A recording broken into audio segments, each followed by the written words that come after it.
So, how do you maintain credibility as a conservative in the traditional sense when you are reaching for tools like regulation, like strengthening antitrust laws for what's a pretty aggressive free market intervention? Well, I'd see this as a market reinforcing move, a pro competition move. This is why when we talk about regulation, I would prefer to break up the companies and allow competition to flourish in the market as opposed to regulating them as arms of the government. I think this is something you see Democrats more and more reaching toward. They actually love the power that these big tech companies have. They love the concentrated monopoly status. Why? Because the big tech companies can censor speech and engage in activity that the government never could.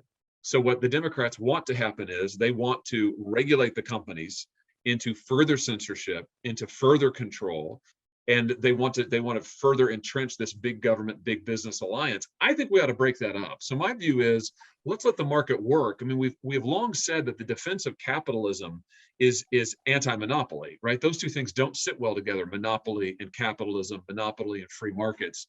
So I actually think it's market reinforcing to have a robust trust busting agenda. And that's what I propose. I talk about in the book, and that's what I proposed in legislation. But even if you were to break up those social media companies, how would you address the so-called woke culture that would still be pervasive with whatever's left of the industry? And that's pervasive in parts of corporate America that those prescriptions wouldn't necessarily affect.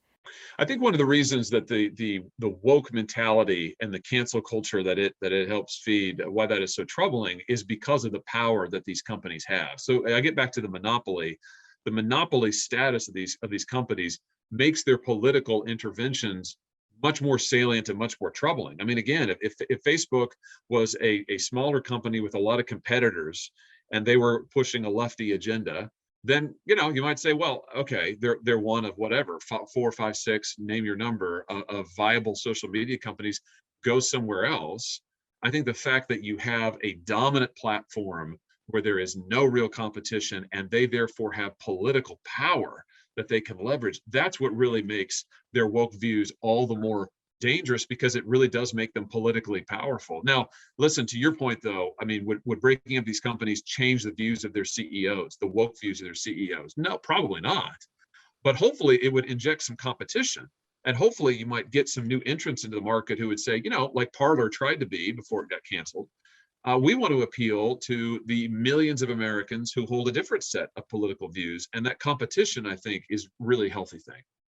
How do you balance the public safety concerns that these social media companies claim they're trying to enforce when they engage in what you're calling censorship with the free speech ideals that you're also talking about?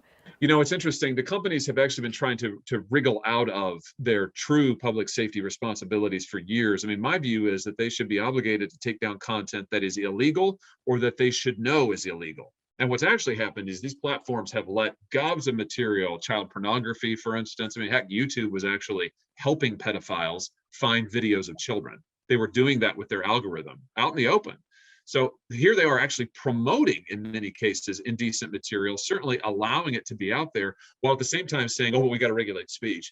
To me, it should be exactly the opposite. Yeah, conduct that is illegal and that the companies know is illegal, or that they should know, given all of the circumstances, that we call that constructive knowledge in the law.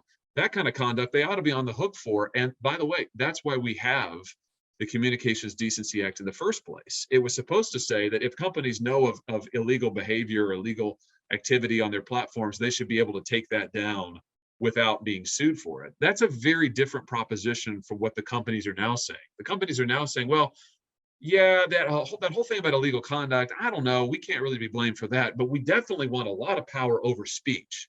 And we want to decide what's offensive speech or not. And we want to be able to take down and regulate offensive speech. And we don't want to be on the hook for that. We don't want to get sued for that. To me, that really gets the balance pretty much exactly wrong.